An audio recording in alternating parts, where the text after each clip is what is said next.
saging or banana. My favorite. Get sliced to small. I really love this one. Ito ng salt. Sa ano namin.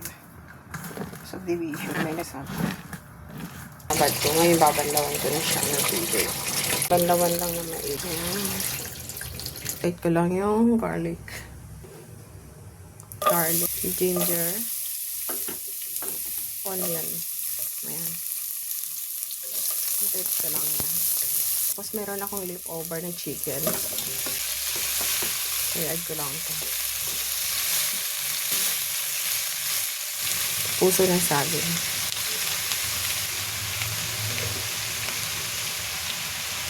Then, pangalawang gata.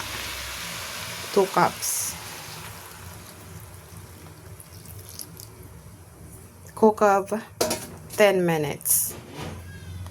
Low heat. Just cover 10 minutes. You can check na already. Wow. Puso ng saging.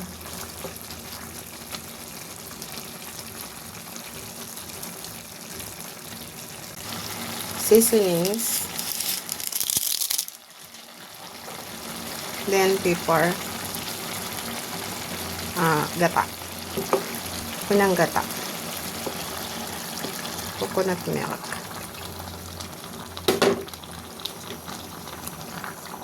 It's all. Lulutuin ko lang yung gata. Yan already goods na.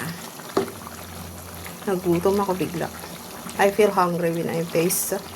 It's very tasty food.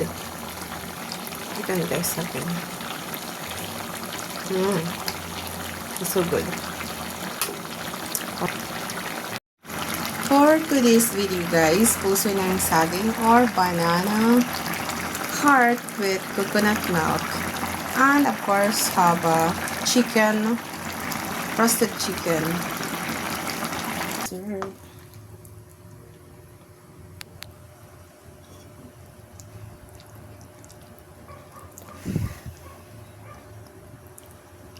It's already done.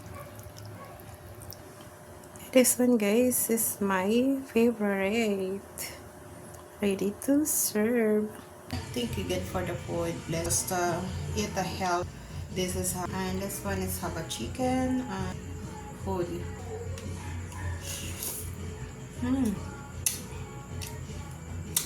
Perfect delicious. Me.